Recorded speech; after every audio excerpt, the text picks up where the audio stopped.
This is episode 110 for August 24th, 2017. The Defenders came out Friday, so we talked the Marvel Netflix universe. Next on Legion of Dads. Dad's home. Hi, Dad. Lord of the manor, king of the castle. Well, that seems appropriate. I am a dad. We are dads. We are many. We are one. We are the Legion of Dads. The Legion. Dads. Hello. We are the Legion of Dads. Join us. The Legion of Dads. An entire legion. Great, Dad. We are the Legion of Dads. Daddy-o. From now on, we'll be known as the Legion. So we are many. We acknowledge this is an appropriate metaphor. We are Legion. We are the Legion of Dads. You are not alone. We are all in this together now. Hello and welcome to Legion of Dads, a show for the modern dad. I am your host, Wyatt Kickle, and with me as always, my co-host. He is the father of two, Kenneth Dupuis. How are you today, Kenneth? I'm doing great, Wyatt. How you doing, Legion? And the father of four, completing out our trio, is Richard. Hey, Wyatt. I'm doing great. You ready? You two ready to talk Marvel and educate me on the, I don't know, like 200 or 300,000 hours of television that I've missed? No, it's not that many. Yeah, as best we can. You know, what is it? These are all 13 episodes. So, I mean, you're looking at some time, at least. Some time where math would be involved to factor that in. Let's just say, a really hard weekend. Roughly about 65, if I had to. 65 hours, if my calculator is correct. Okay, so what happens is that Marvel, just like they did with the cinematic universe, where they had multiple movies come together and make the Avengers, well, Netflix has their Marvel shows, Daredevil, Luke Cage, Jessica Jones, Iron Fist. Those four entities, those four characters are coming together, and they are going to be in The Defenders, which is a new series that just came out on Friday. So, gentlemen, what does somebody need to know going into The Defenders? Is this something that the Legion should stay away from until they've watched every single episode of the four standalone series, or could somebody just jump into this right off the bat? Kenneth, what do you say? Oh, okay. Well, I kind of feel like if you were going to watch them, you probably would have already done that. But I don't feel like I have watched the first episode of The Defenders. Now, we're not going to talk about what happens in it or any of that because we're saving that for the next show. But I feel like from watching that first episode, it does a fairly decent job of catching you up with the state of mind that where our characters are. Matt Murdock, Daredevil, Jessica Jones, Luke Cage, and Iron Fist, Danny Rand. It catches you up with where they are at and kind of... Almost to me, it doesn't seem necessary that you have to watch this other 65 hours of shows to be able to watch The Defenders. Just like if you wanted to watch The Avengers, the movie from 2012, you wouldn't necessarily have to watch all the other ones, Thor, Captain America, Iron Man 1 and 2, to be able to understand what's going on in that movie. Would it make it better? Maybe. But you don't have to. I agree. I agree because I have seen 2 episodes so far of the Defenders, and the first episode does a great job. What I really loved about it, and we'll get into each show individually, but each show kind of has its own style, its own look, its own color, if you will.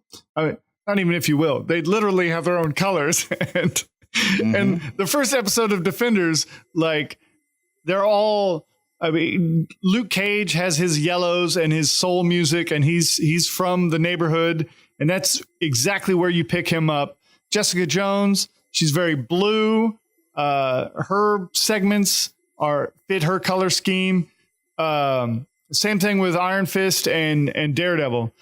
So they do a great job so far of kind of intertwining these four characters with different colors. I mean, Luke Cage, as soon as in The Defenders, as soon as his character is introduced in The Defenders, you hear that music pick up, music that is signature to in his season.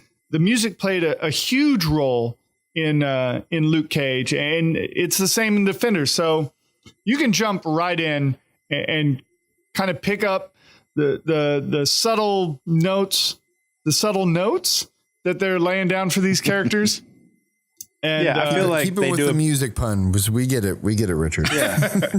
They do a good job just getting you right into the headspace of those characters and where they're at on their journey, but without going too far back into, what you needed to know, just taking it at face value where they're at right now. And they give you a little bit of information about, introduce some of the characters that you've seen before, or if you've never seen before, introduce them to the first time, and you get the idea pretty quick. You know who's good and you know who's bad.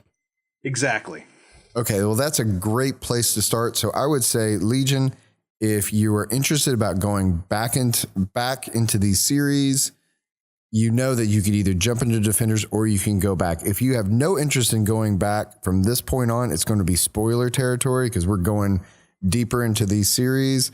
So I'm giving my co-host free reign to say whatever they want to say. You, Legion, you have been warned. Fair enough, everyone. Totally. Yeah. All right. So, Richard, tell me. Let's go individually through these characters. These are 4 pillars that hold up the Defenders. Talk to me about Daredevil. What would somebody need? Like, let's say that I haven't come from, like, I've maybe watched Captain America, or I've maybe watched Avengers. I have a little understanding of the Marvel Cinematic Universe, but I don't know about this Daredevil. I swore off Ben Affleck and Jennifer Garner a long time ago. I never watched that, or I did watch that. What do we need to know about Daredevil, and why is this not our Ben Affleck Daredevil? Why it's not? There's so many reasons. Ben Affleck's Batman now. This is It's like answering a question with a question. You cannot do that. It's like, you can't be like, well, he can't be Daredevil because he's Batman. well, maybe. I don't know. I guess Daredevil does a great job. So if you've seen any kind of incarnation of Daredevil in the past, you kind of know his backstory. What about the one from Trial of the Incredible Hulk? All right, let's stay on focus here, gentlemen. Well, I'm even thinking of some animated ones that I was kind of familiar with back in the day. But I kind of feel like we all kind of know what Daredevil is and who he is. But if you don't, kind of the flyby of his origin story. Daredevil was, as a kid, he was blinded by some chemicals, and those chemicals magically gave him enhanced the rest of his senses. So he can now go out and fight crime. Although he's blind, his other senses enable him to see, virtually see, through hearing, through touch, through vibration. He's been trained in martial arts. And meanwhile, during the day, he is mild-mannered attorney Matt Murdock. Thank you. With his trusty sidekick, Foggy Nelson. And another character you will be introduced to in the series, Kenneth, I'm going to need your help here, is Paige. Karen Page. Those are the 3 employees of Murdoch and Nelson. Well, now Karen Page doesn't start off as an employee. She doesn't start off. Is involved in the series, she's introduced as firstly a client. She's suspected of I believe like a murder, and basically in order to help pay for the services they provided for her, she kind of starts working for them. And she becomes a main character as the story progresses. Yeah, and I didn't think from the first couple of episodes of this series that she was going to be a particularly strong female presence in the show. I mean, she'd be a female presence, but it's not necessarily a strong one. But man, by the end of that first season, she is just kind of like a powerhouse on screen as far as where her story takes her, from where she started out to where it takes her. I believe like she ends up basically gunning a guy down. Yeah. I mean, Well, she has one of the best story arcs. So you would say that she has the best story arc of the series, or of that, at least that first season? Well, I wouldn't say that. I don't know if she has the best story arc. In my opinion, probably, maybe the Kingpin has one of the better story arcs in the. That's one of the things we're overlooking so far is, like I mentioned before, a great superhero story is defined by his villain. Ooh. And in this, Well, if you listened to the last episode, indeed, before. So in this first season, the Kingpin is played by Vincent D'Onofrio. And man, does he do a great job. This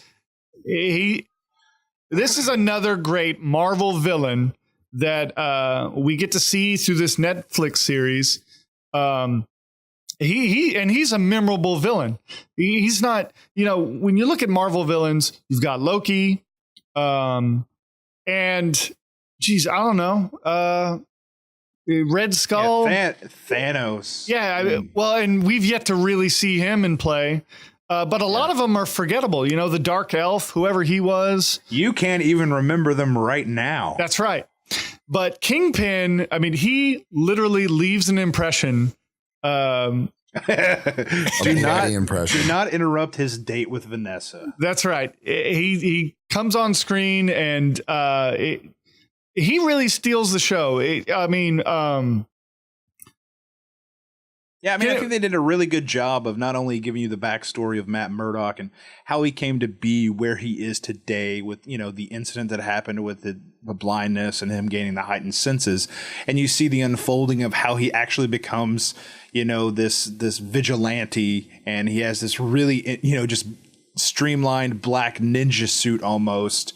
How he gets to that point, and the show picks up almost pretty much where he's there, and then it takes us from there and shows us how he becomes the devil of Hell's Kitchen. That's right, and it also shows us the journey that pretty much Wilson Fisk, Kingpin, has made up until this point too, and how he's kind of amassed his wealth and owning property. I guess it's Manhattan. I'm not positive about where it is, but it's definitely New York. And then also the backstory of how he killed his father and all that kind of stuff. And it's just like Richard couldn't be more right about that. He is one of the better Marvel villains, not only because of the backstory, but because of like the way Vincent D'Onofrio plays him. Is that when I watched the series, I was so glued to the screen when he would pop up in a scene because I had no clue where his character was going to go. I didn't know if he was just going to, everything was going to be cool, or all of a sudden he was going to flip out and crush a dude's skull or something. And that made for a really entertaining and nail biting on the edge of your seat, like what's going to happen every time he showed up. And one thing we should say about Daredevil, we're going to be bouncing all over the place. I'm sorry. This is just stream of consciousness. Daredevil, like season 1 is all about him. Like, I think it ends with him getting the costume. So the majority of the time he's running around doing his crime fighting. He's disguised, but he's just covering his identity. He's wearing a mask. Well, not even a mask. He's wearing he's covering his face.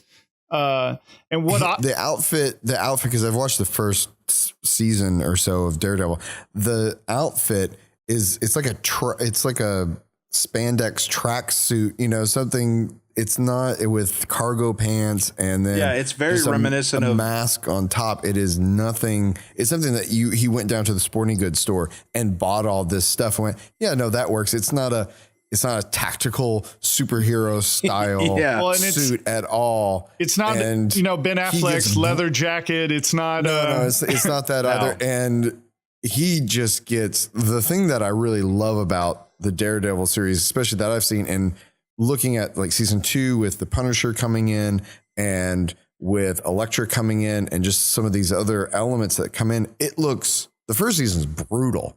I mean, like you were saying with the Kingpin, he is being vicious to people. And this is not your traditional kind of bubblegum popcorn comic book. This is some really deep crime drama.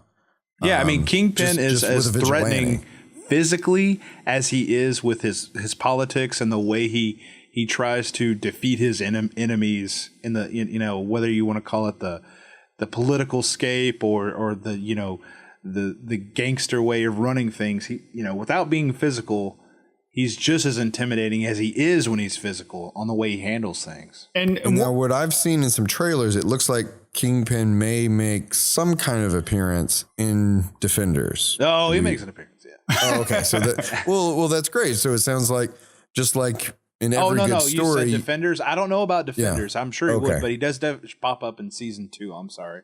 Sure, yeah, but I think that I saw a very large man in prison attire, and I believe that was the Kingpin. And I think that for the Defenders, Kingpin would be a large enough, or at least part of him would be a large enough villain for the Defenders. And like you said, you need a good, solid villain for those. Well, talk to us, you know, about we've done Daredevil for a few minutes. Talk to me now. Before we move on, go ahead, Richard. Yeah, let me touch on just one of the other things I love about Daredevil. Just season 1. Just season 1 or in general. Yeah, just season 1, really. So not only does Daredevil have a great bad guy, but Daredevil is also he's one of the more vulnerable superheroes because he's not. I mean, he has enhanced senses, but in this series, man, he gets beaten. He gets viscerated. I mean, he's fighting ninjas, guys with swords, guys with hooks and throwings. I mean, this half guy. The show is him laying on a couch getting recovering. Doctored, you know? Yeah, it is brutal, and I have to get that is some fascinating, engaging television. It's just I mean, and the choreography is really good. And that's the other thing. It's very realistic. It's not that it's good. It's brutal. And it's hard hitting. Well, and the fight choreography and just the staging, some of the fights in Daredevil. I mean, to be honest, Legion, I haven't seen The Raid, but there's some fight sequences, long shot fight sequences, uncut, that are top notch of just Daredevil The Raid, going door to door down a hallway, beating up everybody as much as he can. And then, he's just, what's the actor's name? Charlie Cox. That guy is exhausted at the end of it. And you're exhausted too, because you've just watched him beat up a whole, floor full of bad guys. Well, the great thing is that Daredevil is very well trained in martial arts, but he's kind of a brawler. And part of his special powers is that he can just take a beating. I mean, the senses are definitely a plus, but the fact that he can just take the pain. Well, shouldn't he be able to feel more? Yeah, he may feel it more. Well, he can control his feelings more, but just that brutality really comes through in the show.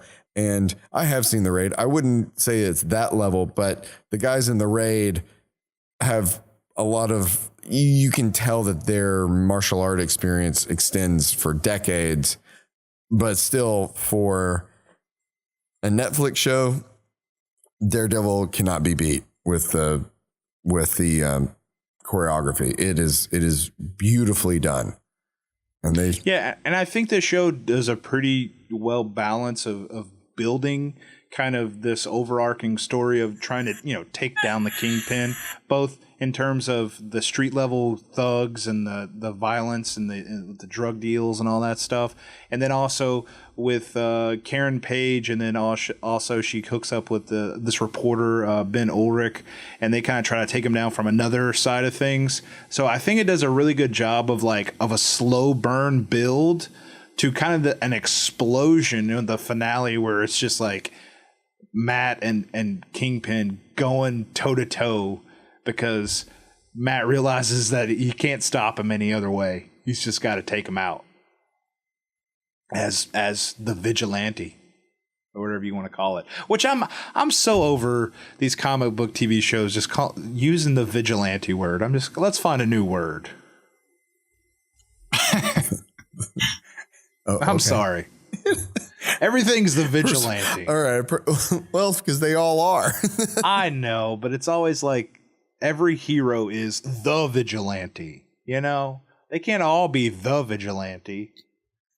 And I guess on that same note, and we've mentioned it before, if that, irritates you, you better get used to hearing the incident in New York or Yeah. or The big green guy. the big green guy in Harlem, because they're gonna loosely reference the Avengers, but they're not gonna call it out for what it was. Which I wish they wouldn't reference any of it, because if I'm being honest, after watching all these shows, and a lot of it is street level, but as you see the shows start to progress, the threat becomes bigger and bigger and bigger until where I feel like, and this is something the Avengers should be handling. Oh yeah. And like, It's almost just like, or it's like Daredevil and Jessica. Like, why aren't you people helping the Avengers protect New York? Where Yeah. were you? yeah, and I kind of feel like I would have just rathered them keep them separate. I understand it's a big marketing ploy to get it's all connected, but it's in my eyes as of right now, it's really not. Until I see, Agents of S.H.I.E.L.D. had like Lady Sif, the actress from the Thor movies, pop up in an episode or two, and that's about it. And it had Samuel L. Jackson, I think, pop up. But these shows really haven't had anything like that, where they've taken something from the movie and specifically brought it into the show to reference, hey, this is the same universe. It hasn't even really done like as good a job as Spider-Man Homecoming, where it was definitely set in the events of previous films. Obviously, that they had Chitauri, Chitauri tech. They had Right. They had, Well, I think that Ultron the incident. tech. Correct me if I'm wrong, but isn't the incident in New York kind of the reason that Kingpin starts to become more powerful? Is because Because the property, it damages in Hell's Kitchen. Yeah. A lot of that is hit. So that makes sense to me. I'm cool with that. But I would just it feels like they're just got one foot in the door, and I'd rather them be all in or all out. Yeah. In Okay, so terms of we know about Daredevil. Talk to me about the next one that came out, which was Jessica Jones. Because I know Daredevil, it's got 2 seasons under it. We can go all night about that. Yeah, but we'll let's just hit the high points. Yeah, well, as far as Jessica Jones, this one is my personal favorite of the Marvel series. Me too. And I personally, going into it, didn't even think I was going to really like it. I didn't really care for the lead actress before I saw her in this. I just thought, oh, okay, she's okay. I've seen her in like Breaking Bad, whatever. But man, she was made for this role. The tone of this one, I think, is got, Luke Cage has its own like unique tone with the set set in Harlem and all that, but this one just has this downtrodden tone of who her character, just this broken character.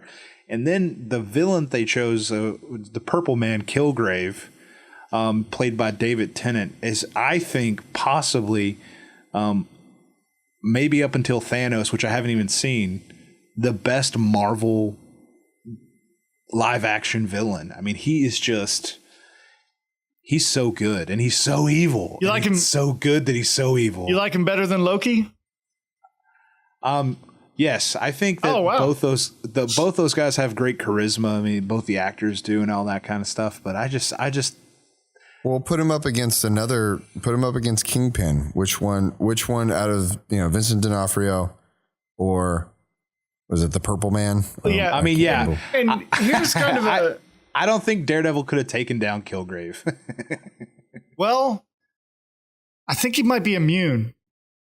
Is he? I think he is. At least based in the comics, I think he's immune. But we never got to see that.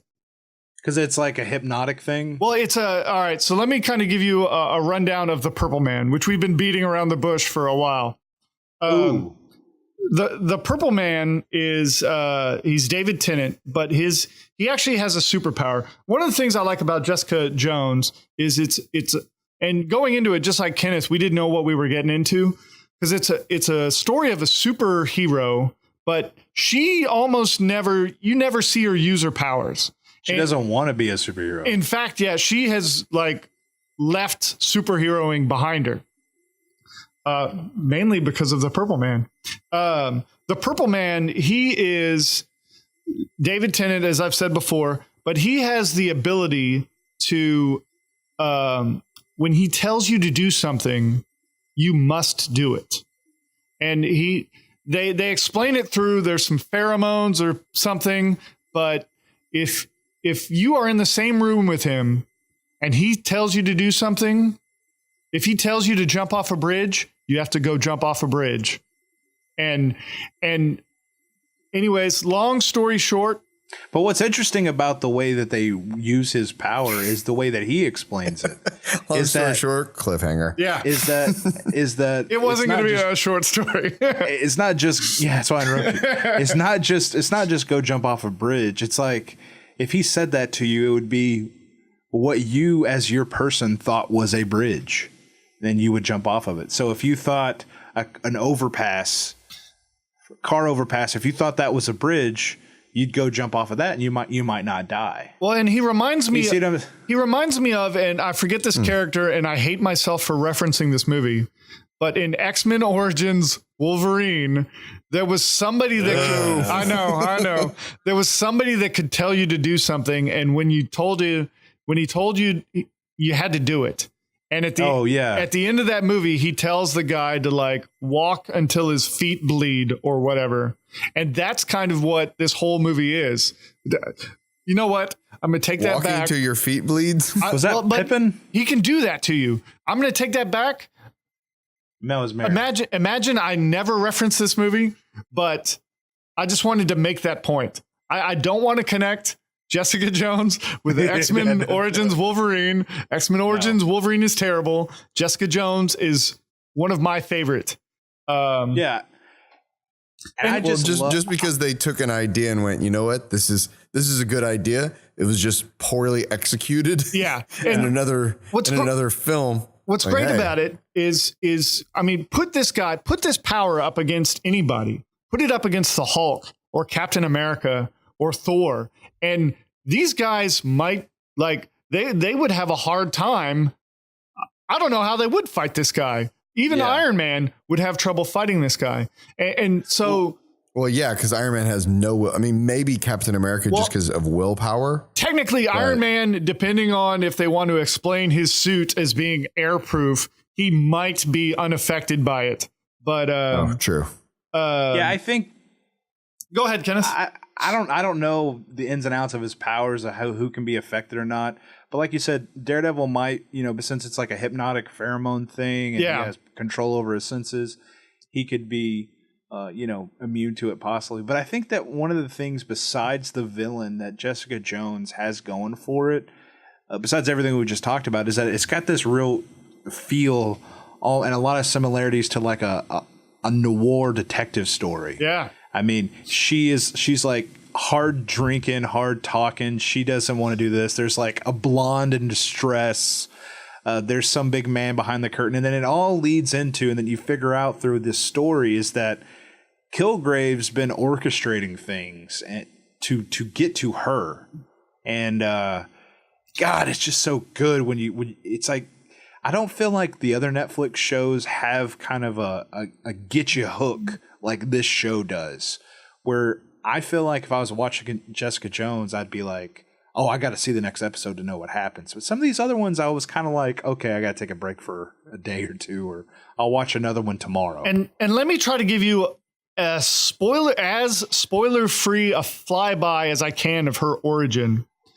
Jessica Jones, and they don't really talk about this in the show, but she used to be a superhero called Jewel or something. She used to fly, and she's super strong and everything. You almost never see that in the show.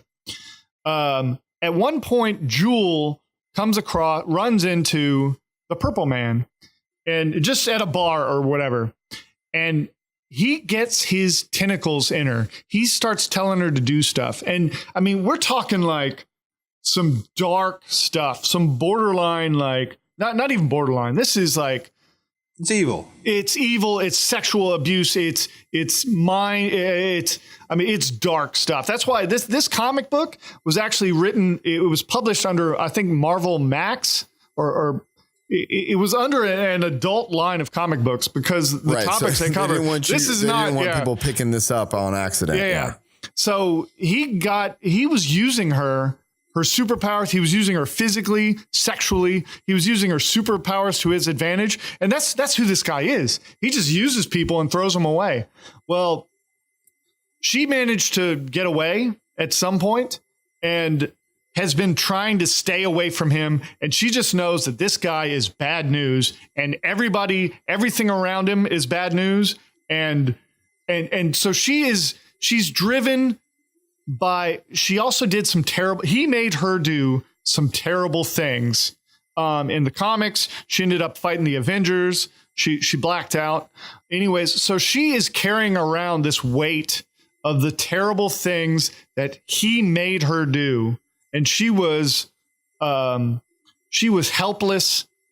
against it. And it just adds this depth to her character that even like Daredevil, Luke Cage, Iron Fist, none of these guys have this psychological. Luke Cage, he makes his first appearance in these shows in this series, and it's the way it's done is great. He's brought in as kind of like, at first you're unsure of how it's going to work, but he's brought in almost like as this equal companion to her. Like finally she has someone that she's like on a power level with, that understands what it means to have this kind of power.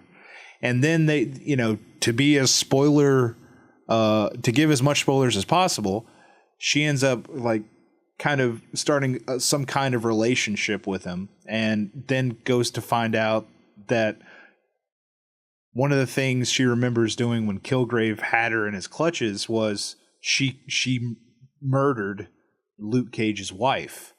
And boy, I didn't see that coming. It just was like a big shocker. And that it just, man, the show has something about it that the way it reveals things that happened in the past are just so much better than the other shows. I mean, the structure and pacing and the way this show played out, I think is some of the best Marvel TV, is the best Marvel TV writing. Yeah, and everything about this show is why we are super excited for Jessica Jones season 2.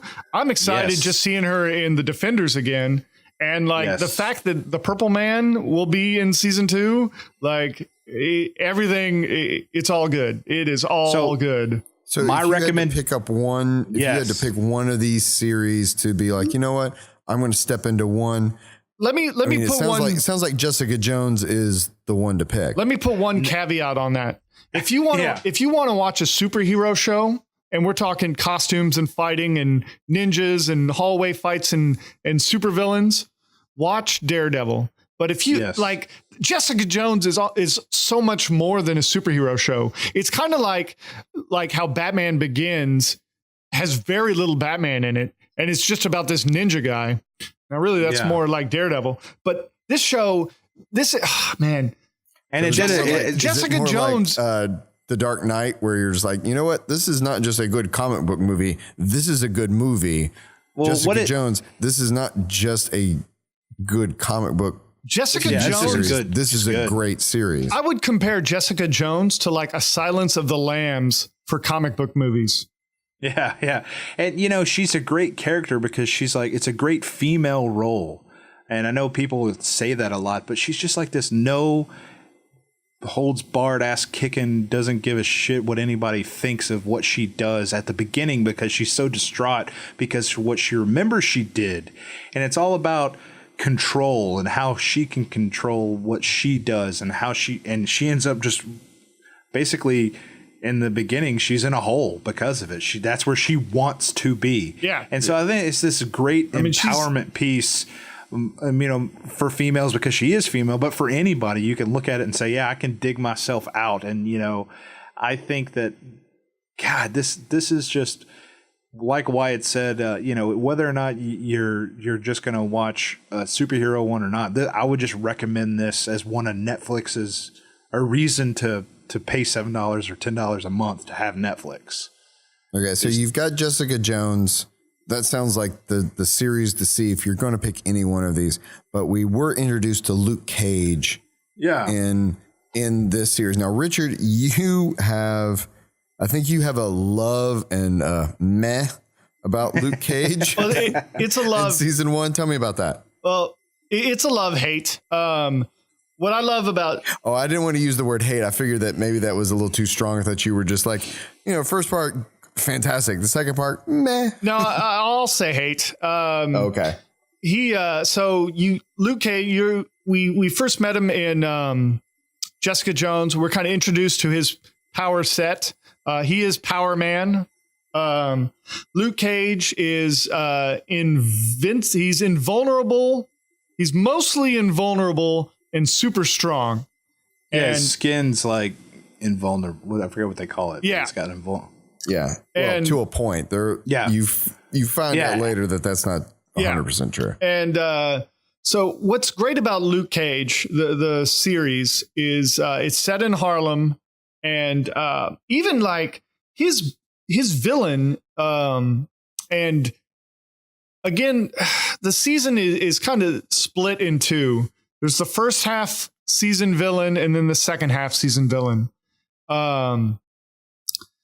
The Luke Cage also it's just got this great style. Like the villain owns a nightclub. Music is like worked into this show. Unlike any of the other ones, it really has a style to it. So would you say that it's something like almost Edgar Wright? Wait, it's not Edgar Wright. Yeah, you're almost there. Well, yeah. Who did Guardians? Gunn. Yeah, James Gunn. James Gunn. So James Gunn with the Guardians of the Galaxy. I would They do only that say with the that music. I would say there's a correlation in just of the terms of that the music is very well chosen in terms of not just like what I would consider a usual song tracks that are picked out for movies or TV. These tracks were like specifically. This adds to the atmosphere, the environment. And you just feel like they play a couple of songs that are they're rap songs or soul songs that are just feel like what they wanted you to feel like who Luke Cage was or how he was, and when that starts playing, you just feel it. You don't hear it. Yeah.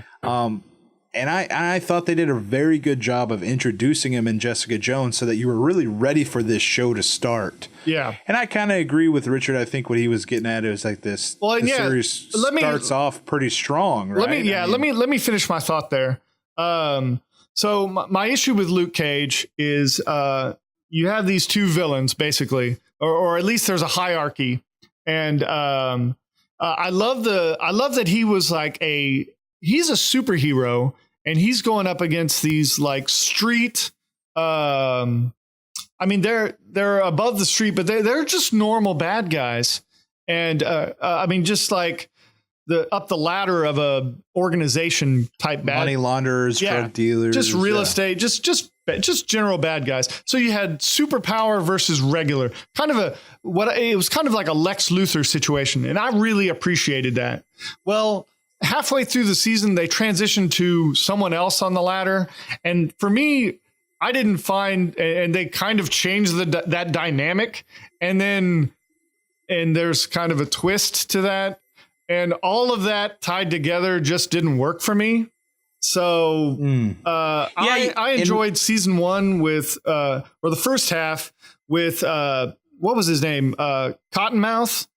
Yes. I loved him. Once it transitioned to the guy later on, I didn't care so much. Yeah, the actor that plays, I guess, is Diamondback, if I remember. I remember him from Boardwalk Empire, and he was. Just I remember really good him in that. from House of Cards as Remy. Yeah, no, I'm talking about Diamondback, not Cottonmouth. Oh, I'm sorry. Never mind. So the first guy was in House of Cards, and he's really great. I would butcher his name, but Cottonmouth, his real name, I'd butcher it. But the guy that plays Diamondback, Eric LaRae Harvey, I always just thought he was just really great at being this villainous person. And so when he popped up in the show, I was like, oh, this guy's a great villain.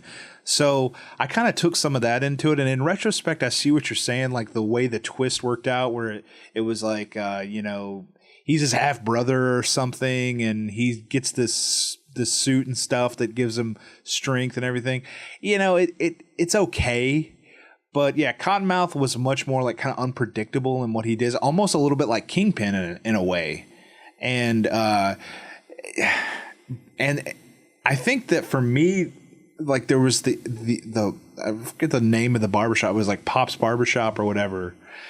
I think like the episode or two after there was the big hit on the shop where it exploded and Pop, spoilers, died. That was really emotional, and like I felt that. There's a couple episodes after that where he felt like he was gonna get some kind of justice for that. And then after that, it started like I didn't care as much anymore. It's like, yeah. I should also say this. I don't know. This show had some great cameos. I mean, like we were just listing some of these guys featured in House of Cards or Boardwalk Empire. But if any of you guys watched Sons of Anarchy, Theo Rossi, who played Shades in Luke Cage, is in. He's a significant character in Luke Cage. Yeah, he's creepy too. Yeah.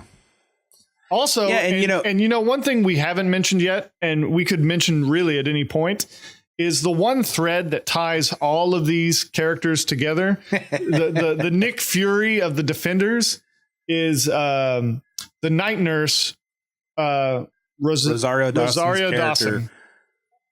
Claire Temple. She was in Daredevil. She was in. Was she in Jessica Jones? Right. I don't remember. I've got a list here.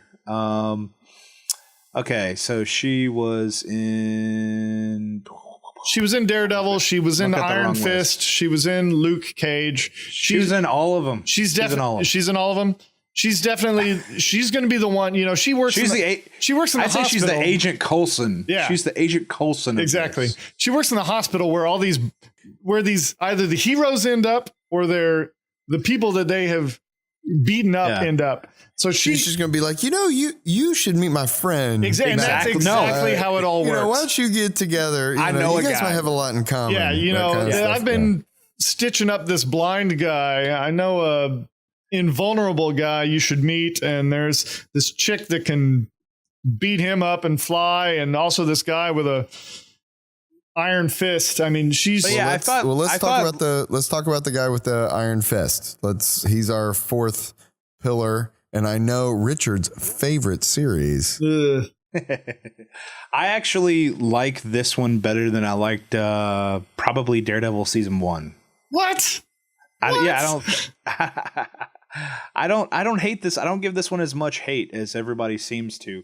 I liked a couple of things about it, and I thought those things that I did like about it were pretty strong. It's got some bad part, things that don't really add up, sometimes it's funny to say that I like this series, but I don't have a great connection to the main protagonist. No, the main protagonist. Okay. I don't really think he's that great, but I like everybody around him. Like Colleen Wing is awesome. Well, and let's take a step back just for a second for our listeners who may not know who Iron Fist is. Iron Fist is essentially he's like Bruce Wayne. If Bruce Wayne's parents died in a plane crash, and then Bruce Wayne grew up and learned was trained. Well, what if they don't know who Bruce Wayne is? Well, yeah. Well, then I don't know where you've been living. You've been living in Kunlun for 60 years. Yeah, and I think the origin takes some creative license from the comics a little bit in terms of how things played out. But yeah, so he's basically was on a plane with his parents. The plane crashed. They crashed. He now has like a mythical city that only appears on Earth every 7 years or something. He was trained by monks to become the Iron Fist. Yeah, he can punch. He wins the title of there's only one Iron Fist. He wins the title. And then instead of staying there and protecting the gate of the city from intruders, he leaves. Because the job of the Iron Fist is to protect Kunlun. But he goes back home to figure out who killed his parents or whatever. He's like, I don't really care about that. I don't really care. This is my least favorite. Yeah, that does not sound that terribly entertaining. No, it's not. But I think a couple of good things about it. Jessica Henwick, who plays Colleen Wing, she's kind of the quote unquote love interest for his character. She runs a dojo. I guess I don't remember if it's in Hell's Kitchen or what. But she, of course it is. she's really great. Okay, the guy that plays Ward, who's like the people that are running his father's rich company, who's super rich. This is his friends from when he was is Boromir. Boromir? Yeah. No, the other one. No. Faramir. Boromir. So yeah, Danny ran the Iron Fist. His parents had a company with a guy named Ward Meacham. No, sorry. Yeah, his Harold dad. Meacham. There you go, Harold. And Harold Meacham had 2 kids, and they were all friends, Ward and Joy. Well, and so friends is when they were kids. Well, so whatever. Ward's a jerk. When Danny comes back to town, Ward and Joy are now running the show at Danny and their father's company. Now they're running it, and of course they've said that they've declared him dead and that he doesn't have any right to the inheritance as far or whatever. as the world knows, Danny Rand doesn't exist, and they can't prove. He's been gone for 30 years. So how do you prove that you were the 30-year-old that you said you were? The 8-year-old. I think from 30 years ago. Okay, here's some positives I think the show has going for it. Yeah, tell me the positives, because right now the storyline is not. Okay, the positives are way. I know, right? The Jessica Henwick's portrayal of Colleen Wing. I think that she's really great in it. Ward, his character arc, I love that character arc. Ward is at 11 the entire time. Yeah. Okay. I think it has some innocent playfulness in the series as far as Danny's readjustment to what society has become, or a child trapped in a man's body type thing. Classic TV show tropes. I like that there's some sweet innocence in that, how he doesn't know how things really work. I like Rosario that Dawson shows up. She's really good. I'm saying my good things, and you can say your good things. Now Richard. All right, fair enough. Richard. I like that. Well, this was just a side thing, but I liked that. He's running around with like a 20-year-old iPod. How old are iPods? 20 years? Yeah, he's running 15, like 2002, something like that. Really?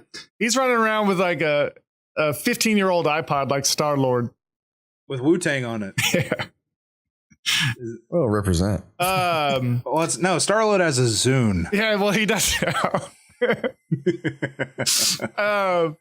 There were some episodes of Iron Fist, about 3 that I can think of, that had a real good fight. Like there's one that he goes to a tournament that was pretty good. That was pretty good. It's, fighting was okay. It was okay. Daredevil's was better. Yes. And in some ways, Luke Cage's was more creative. I thought that there was no real presence of a villain, quote unquote, even though Ward was kind of supposed to be the villain. I didn't really feel a villainy role like I did Kingpin or Cottonmouth or Kilgrave from some of these other shows until Bakudo showed up. Yeah, and I liked that whole arc with Bakudo. Well, and hold up. Let's take a step back. One thing that we haven't mentioned between Daredevil and Iron Fist is the hand. Yeah, which I think is a bad thing. Okay. So the hand is this ominous organization, the Hydra of our Defenders series. They are behind all that is bad in Hell's Kitchen. And the hand, the one thing I like about the hand that Daredevil season 2 plays on a little bit and Iron Fist plays on a little bit is the supernatural elements. The hand is this, I don't know. That's good. That's good stuff. They're this ancient bad guy organization that their goal is to take down the Iron Fist, I guess. They're kind of like destroy the Kunlun. opposite. Yeah, they're the opposite of what like Danny Rand's Iron Fist Kunlun Buddhist monks were. They're like the inverse of them. Or Stick. Yeah, and we haven't mentioned Stick either. He's the guy that trains Daredevil. He trains Daredevil. He trained Daredevil. We're butchering this. We are all over the place. Stick trained Daredevil to be the warrior against the Hand. So the Hand is also kind of our Hydra villain that is being set up in Defenders for all of our kind heroes of an overarching villain. And so is that going to be our main villain in the Defenders, is the Hand? As far as I've seen, they are definitely involved. At the end of Sigourney Weaver, like, is she a part of the Hand or is she a third party? She seems to be above the somewhere. hand. Yeah, she's yeah, I don't somewhere know. in the organization. She's connected somehow. You'll find out next week. Yeah, we'll talk about it more Okay. next week. But from what we've seen so far, she's definitely connected, but possibly higher than the hand. Well, look, let's wrap up this Iron Fist. I want to say one go more ahead. thing about it. And I think that the stuff with the hand in Iron Fist is the best played out stuff of the hand across all these other episodes of series. I disagree. I think that, well, that's fine. Well, you'll get your chance, Richard. I think that the way it was handled, and of course, in the other series you find out what the hand is, but in this series, you're kind of with Bakudo, you're led into the middle of it, and you get to see not so much behind the curtain, but how this guy's treating it. And I think that villain should have been introduced in this series sooner. Bakudo. I liked what they did with the hand in Iron Fist more than anything else, because like the Harold Meacham stuff where he was dead, the hand has this ancient power to bring someone back to life. And so that's what they did with Ward's father, brought him back to life, and then he was indebted to their services. So I think that was interesting in the way that played out. I just think that it spent too much time at the beginning part of the series focusing on, I'm back, I'm Danny Rand, you believe me who I am. Yep. Who I say I am. I think it spent way too much doing that. If it had moved on to the more interesting stuff with specifically Bakudo, and the Colleen Wing stuff and all that stuff between them, as far as this compound that Bakudo is running, and pretty much setting this all up for the Iron Fist to be played like a Cherokee drum, as The Rock would say. Obligatory Rock reference. Yeah, I gotta have one. It was good, and it should have been done sooner. And I think that's why I would say that most of these, maybe except for Jessica Jones, that all of these shows, the series, whatever you want to call them, they're all 13 episodes. Man, I think they should have been 10. And they should have been 10 episodes. They would have been. They would have been tighter. They would have been more to the point, because some of this stuff about the hand gets very convoluted and hard to follow, especially across 3 series and what from one to the other. That's a big critique for me. So, well, gentlemen, I think that we need to start wrapping it up for this episode. Well, we haven't even talked about Punisher. Daredevil season 2. Well, we got to back it up. We can do a quick flyby. Yeah, we'll do a quick flyby. All right, do a quick flyby. All right, Richard, do a quick flyby. All right, so the one series we have yet to, well, it's not the one season we've yet to discuss. Yeah, we've already talked Daredevil. Well, and this is where I disagree with Kenneth, is that I believe that the best stuff from the hand is in Daredevil season 2. One of the things that they do great in they start to introduce some of the more supernatural things, I think, in Daredevil season 2. Yeah, they do. I know he's got, he's big using damn hole. He's using his super. Yeah, that's right. he's using his superpowers. He's got this great way to fight these ninjas. He's fighting ninjas, and in season 2, well, in season 1, I think he's tracking them based on their heartbeat. And I thought that's great. This deaf guy can hear a beating heart, and that's how he can track ninjas. Well, in season 2, he can't hear their heartbeat, and I think it's because they're not alive. I think they're undead, or they're able to mask their heartbeat. Anyways, it gets even cooler in season 2. There's a little more supernatural stuff. There's the stick. There's the rock. The rock, right? There's Stone. Wait, what? Isn't there Dwayne the Johnson? No. Who's the opposite to Stick? Isn't it Stone or somebody? Oh yeah. I forgot who that is. I forgot the name of it, but I don't think it's The Rock. The big thing that we're overlooking, and perhaps we discussed earlier, is that the Punisher is in season 2 of Daredevil, and he comes in guns blazing, and just really ups the body count. Is he good? Is he bad? Where does he fit in with Daredevil? He's a vigilante. Are they going to be friends? Like, are they going to work together? Do their ideals even mesh? Also, Elektra's running around, and she's, they give her some great fight choreography too. So, well, I think what's great about the Punisher in this specific season is that, and this iteration of him, is that like the first time that they sit the characters down, like Daredevil and him meet, I think they have a scene together. It's like, hey, he lays it on the table. Here's what I believe. Yeah. And there's no question that I think they're, they both leave there knowing that they're on the same side of things, but they just handle it in like completely the opposite way, or like, they couldn't be further apart. Is that the scene on the rooftop? Yeah. Where he's got him chained up. Yeah. That's a great scene. Now, I kind of think that, if I'm being honest, Daredevil season 2 for me was super boring, except for the Punisher stuff. Like when that Punisher stuff was happening, anything had to do with his character, him hunting down guys, Daredevil trying to stop him, the stuff with his court battle where he basically gets himself arrested so that he can meet the Kingpin. And there's this great prison fight scene that's kind of reminiscent of the hallway fight it's in the first season of Daredevil. Mm-hmm. And so I think that like everything else that dealt with the Hand felt to me the movie equivalent of Iron Man 2, which was just like setting up for the Avengers. And I felt like all Daredevil season 2 did beyond beyond the Punisher was try to set up for what's going to happen in the Defenders. I didn't like that. Okay. I can feel that. Well, gentlemen, I think we need to wrap up the episode for this week.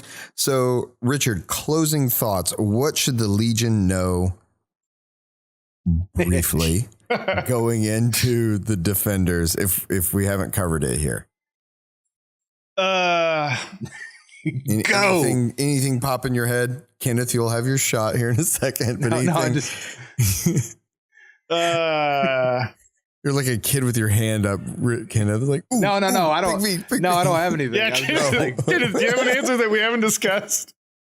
I think what's the most helpful thing that you could probably keep in mind out of everything we've said is that they have done a good job, kind of not so much the surroundings of these characters or what they've gone through, but they've done a great job of, for most of them, delving into who they are and how they handle situations and how they feel and who they are as characters. And we know that most of them don't work well with others, much like the Avengers didn't. And I think that was kind of probably intentional because they knew they were going to hit the Defenders. And so it's going to be interesting to see how they all play off each other. Well, that's going to be, I think, where we leave it for tonight. We're going to link down below. Kenneth found a great recap video. Was it 3 minutes long? And it's supposed to be everything you need to know before you watch Defenders. So that'll give you at least a fighting chance. Or if you forgot, I think that was one of the things too. Right. That we were like, well, man, we watched these. I mean, when did Daredevil? It's been a couple of years since season 1 came out. Yeah. And I think that started this whole thing. And I think purposefully that little recap video doesn't go too much into what the Hand is doing because it's just so everywhere. It's just the Hand's everything. And the thing is the Hand is the Defenders' Hydra. I mean, they're everywhere. They're under everything. They are everywhere. They are whatever you want them to be. That's what they're doing. They're a legion. Yeah. Oh, that's no good. Well, let's move on to RecommenDADtions. So, Kenneth, what do we have this week?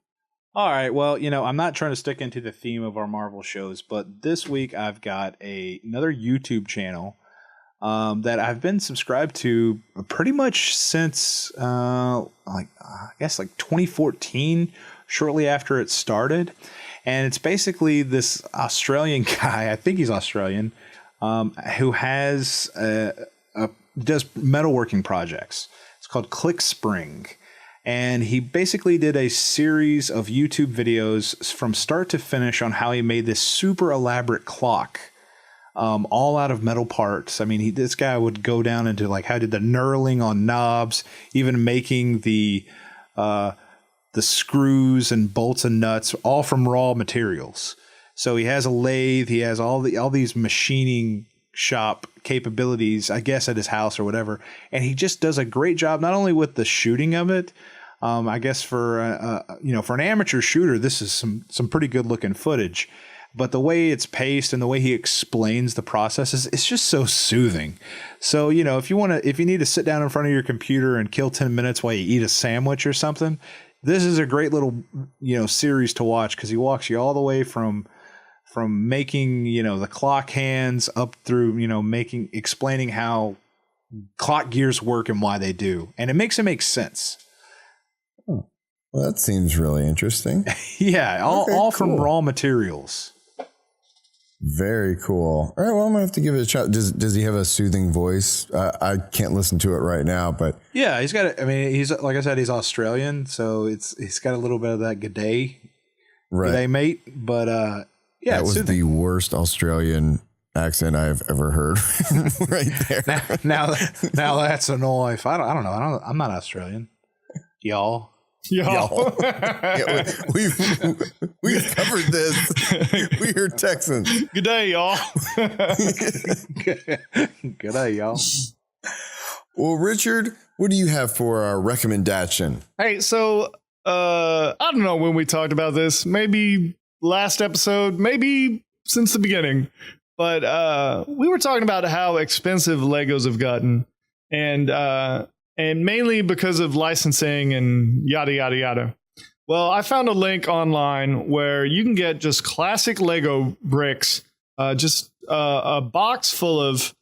a box of bricks. A box of bricks, 300 pieces of just bricks for $16. And it just threw me back in the day of digging through a bin of just miscellaneous bricks. And I was like, you know what?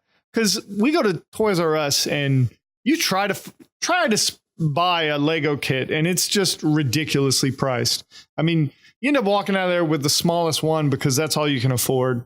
Anyways, here's some Legos for $16 that maybe you can. Everything you recommend has the subtitle classic. That's right. This is Lego classic. That's right.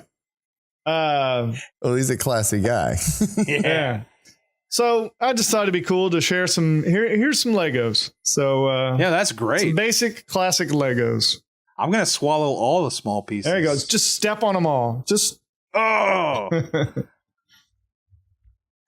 Well, my recommendation this week is kind of springing off of a news story that came out. Apparently, didn't know this, but we are celebrating the 35th anniversary of Star Trek II: The Wrath of Khan, the 80s, beloved original Star Trek show. And I know I talk a lot of Star Trek and a lot of sci-fi, but hey, sue me. So is it 80s? Yeah. Yeah, I guess 82. Yeah. 35. So it's 35 years old this year, and it's actually going to be coming to theaters on September 10th and 13th. It's going to be at a few theaters, but that's not my recommendation. Hey, if you can go in Fandango and find where those are, and if you can go see them, hey, more power to you. I probably won't get to that, but I found on Amazon that the director's cut, which I don't think I've ever seen, is for $9.99 Blu-ray for Wrath of Khan. With a sweet cover. With a really sweet cover. Yeah, I really dig this monochrome kind of look to it. So with the red and the white and the black, I think it looks pretty dope. So I'm probably going to pick this up, and if I'm going to watch it, if I can't get to the theaters, hey, $10 and I can own it.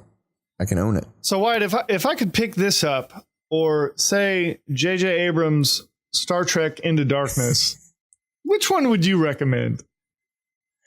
I would recommend if you have a shotgun to pick up Star Trek Into Darkness and use it as a clay. For everyone else, I recommend Wrath of Khan because it actually makes sense.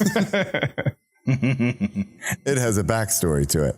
And I'm kind of interested to see the information on the movie. And you can get the restored theatrical cut for the same price for $10, but I'm wondering with this director's cut, and unfortunately they are giving no information about because the original movie director's cut means. Had a director's cut for years, right? Oh, see, I don't know. I think I've only seen the theatrical version. So look, I've got a Star Trek and find out. I've got a Star Trek beef real quick since we're talking about Wrath of Khan. I grew up watching the movies on VHS. My dad had the box set of all the Star Trek movies with the original cast. And when you put them all on a shelf, I knew you were going here. It made the Starship Enterprise, and it was glorious. I would sit there and line them up perfectly on the spines. It would make the Enterprise. You just need some fatter DVDs, some fatter I know. Blu-rays. Where the heck are my box sets of the original series movies that they've thought of this? Because if you had a box set, you wouldn't get past like the. Well, it would be a very small. Yeah, they'd have to do it vertically. They'd have to do it. It'd be the opposite way. The deflector shield. You wouldn't get past that. Yeah, the dish. Richard, where can people find us? Good question. The Legion. Open my script. So let me I switch. can read that. Let me switch tabs. Hey. Well, look at what we got here. The Legion can email us at legionofdads@gmail.com. Like us on Facebook. Like and subscribe on YouTube. Follow at Legion of Dads on Twitter. And like, subscribe, and rate Legion of Dads on iTunes. Or visit legionofdads.com. And as always, we finish out the show with our last laugh, our dad joke of the week. Who has a joke for me this week? I got a terrible one. So, in keeping with our theme of superheroes, the joke goes, hey guys, so what does a superhero put in his drink? What does a superhero put in his drink? Just ice. Do you guys watch do you guys watch We're trying to end the show here. Teen Titans Go? I'm just gonna fade out the show. I'm just like trying to there's end no the show ending. here. It's just us talking. It's 1:00 in the morning. We don't care. We're just gonna keep going. We still have to talk about Daredevil season 2.